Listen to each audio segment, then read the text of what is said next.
Mesdames et messieurs, chers concitoyens, le mardi 24 mars 2026, le tribunal de première instance d'Abomey-Calavi a rendu une décision qui fera date dans les annales de la lutte contre l'impunité au Bénin.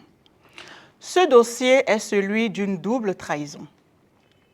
Le sieur Winator Marcel Romuald Benjamin, ancien directeur adjoint de l'école doctorale des sciences agronomiques de l'université d'Abomey-Calavi et représentant d'une ONG humanitaire au Bénin, a été reconnu coupable de viol sur mineur et condamné à 10 ans de réclusion criminelle, 500 000 francs d'amende ferme et au paiement de 5 millions de francs CFA de dommages et intérêts au profit de la victime.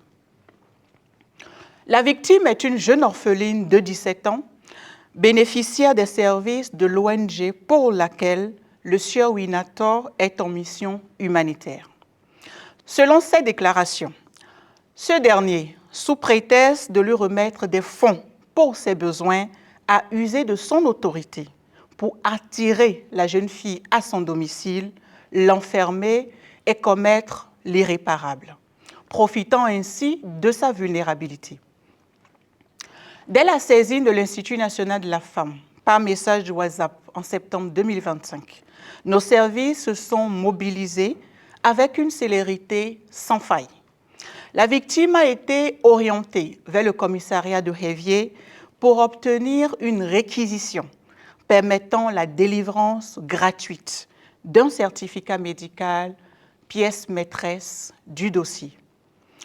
L'Institut national de la femme a multiplié les diligences pour s'assurer de la prise en charge effective de la victime, a offert à la jeune fille un espace d'écoute et de soutien pour affronter le traumatisme et les méandres de la procédure, a déposé une plainte formelle auprès du procureur spécial de la Criette avant que le dossier ne soit renvoyé vers le tribunal de première instance d'Abomey-Calavi. Tout au long du procès, l'Institut national de la femme s'est constitué partie civile, offrant une assistance judiciaire gratuite et déterminante qui a conduit à ce dénouement victorieux. L'autorité n'est pas un droit de cuissage. La justice a parlé et sa voix a le poids de la vérité retrouvée. L'Institut national de la femme tient à saluer l'exemplarité de la décision rendue et remercie les autorités judiciaires pour leur diligence et leur rigueur. S'il convient de préciser que les voies de recours restent ouvertes, l'Institut national de la femme maintient toute sa confiance en la justice béninoise pour que la fermeté nécessaire demeure de mise dans ce dossier.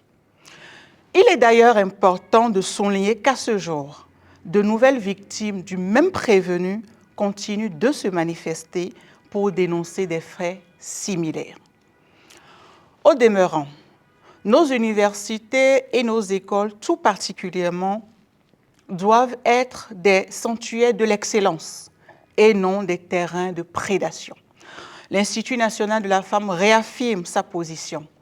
La fin de l'impunité a sonné. Nous ne reculerons devant aucun titre, aucun grade, ni aucune influence. À toutes les femmes, à toutes les filles victimes de viol, d'agressions sexuelles, d'harcèlement, de violences diverses basées sur le genre et de toute forme de discrimination, nous vous disons ceci. Ne portez plus seul le poids de la honte qui doit changer de camp. Brisez le silence. À l'Institut national de la femme, vous trouverez le soin, l'abri et la force du droit.